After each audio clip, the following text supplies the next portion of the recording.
हमीरपुर जिले के करीब 2 दर्जन स्टोन क्रशर 8 जुलाई से अनिश्चितकालीन हड़ताल पर जा रहे हैं, जिसके कारण अब यहां सरकारी कामों में रेता बजरी की कमी आएगी तो वहीं निजी कामों पर भी इसका खासा असर पड़ेगा। हमीरपुर में हमीर स्टोन क्रशर यूनियन की आपात बैठक होटल हमीर में आयोजित की गई। बैठक के बाद पत्रकार वार्ता को संबोधित करते हुए जिला अध्यक्ष अशोक ठाकुर और महासचिव आशीष शर्मा ने कहा कि प्रदेश सरकार से स्टोन क्रशरों की मांगों को लेकर अवगत करवाया था, लेकिन आज तक कोई भी फैसला न होने के चलते अब यूनियन के अनिश्चितकालीन हड़ताल पर जाने का फैसला लिया है। जिला अध्यक्ष अशोक ठाकुर ने कहा कि मैकेनिकल हैंडलिंग की मांग स्टोन क्रशरों के द्वारा पिछले 1 साल से की जा रही है और कई बार सरकार से इस बारे में वार्ता होने पर भी समस्या हल नहीं हुई है। उन्होंने कहा कि सरकार से मिलने के बाद केवल मात्र आश्वासन ही मिले हैं, जिस कारण आज बैठक में सर्वसहमति से निर्णय लिया गया है कि जब तक सरकार मैकेनिकल हैंडलिंग की मांग को नहीं मानती है तब तक कामकाज ठप रखा जाएगा। Bureau report RV7 news Hamirpur. इसमें हमीर क्रशर यूनियन ने आज मीटिंग की।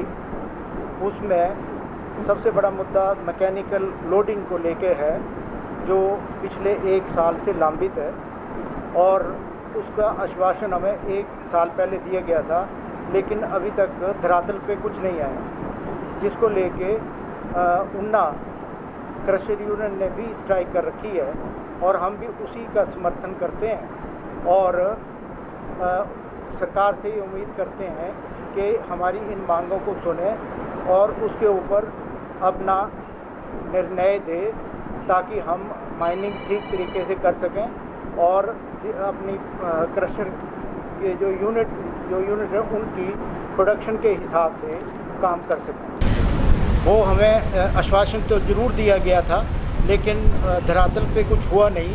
उसी की वजह से हमें आज दोबारा नहीं, वो आश्वासन के ऊपर ही चलाए अब, लेकिन अब दोबारा हमें उसकी आवश्यकता पड़ रही है, तो हमने दोबारा सरकार से निवेदन किया है कि इसको जल्दी से जल्दी टेकअप करें और हम लोगों को मैकेनिकल लोडिंग की परमिशन दें। हम ये चाहते हैं कि सरकार हमारी इन मांगों के ऊपर जल्दी से जल्दी निर्णय ले, ताकि जो इस इंडस्ट्री के साथ लोग जुड़े हुए हैं, जो मजदूर वर्ग जुड़ा हुआ है, जो आम व्यक्ति जुड़ा हुआ है, उसको राहत पहुंच सके और हम अपना काम लीगली ढंग से कर सकें। जो सरकार द्वारा ये बोला गया है कि मैकेनिकल हैंडलिंग नहीं करनी है या पर्यावरण को नुकसान, वो हम भी समझ रहे हैं कि कुछ अगर इससे नुकसान होता है तो हम उसकी भरपाई भी करते हैं। साथ साथ में हमने CGCR फंड है, हमारा DMFT फंड है, यहाँ पे डिस्ट्रिक्ट मिनरल फाउंडेशन ट्रस्ट है जो बना हुआ है, जिसमें करोड़ों रुपया हम अभी तक डिपॉजिट करवा चुके हैं। वो कि लोकल पंचायतों को दिया गया है कि लोकल पंचायतें, अगर मेरा क्रशर किसी पंचायत में लगा हुआ है तो वो फंड वहाँ पे जाना चाहिए था, उसका मिसयूज़ प्रशासन द्वारा कहीं और किया जा रहा है। तो ये सब जो है ये गलत तरीके से हमें भी देखा जा रहा है और हम चाहते हैं कि ये स्ट्रीमलाइन सारा हो, ताकि हम लोग अपना काम तरीके से कर सकें। जो भी गाइडलाइन सरकार द्वारा दी जाएगी उसको हम फॉलो करते हैं, आगे भी फॉलो किया है हमने, पहले भी करते हैं। और मैकेनिकल हैंडलिंग का ऐसे है, आज की डेट में सबको पता है कि लेबर का अभाव है, कोरोना काल चला हुआ है, पिछले 1 वर्ष से वैसे बेरोजगारी की हालत ख़राब है, लड़के इंजीनियरिंग करके घर पे बैठ के ट्रैक्टर चला रहे हैं आज की डेट में।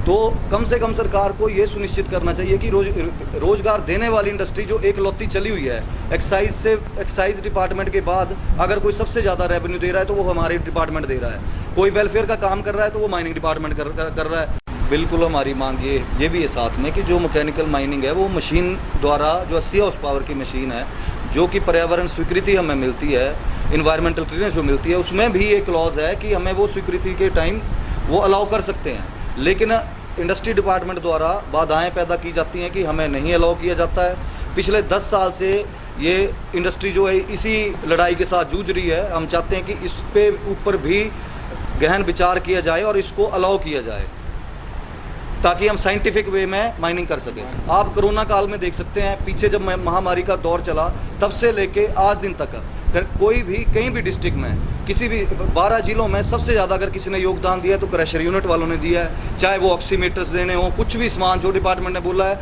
वो उनको पहुंचाया है हमने सरकार तक। लेकिन हमारी सिर्फ इतनी सी मांग है कि हमें मैकेनिकल हैंडलिंग का अलाउ किया जाए, ताकि हम स्ट्रीम ढंग से इसको चला सकें। जो ऊना वालों ने मांगे रखी हैं उनका हम समर्थन करते हैं और सरकार से अपील करते हैं कि जल्द से जल्द हमें राहत दी जाए और हम अपना कारोबार ढंग से कर सकें।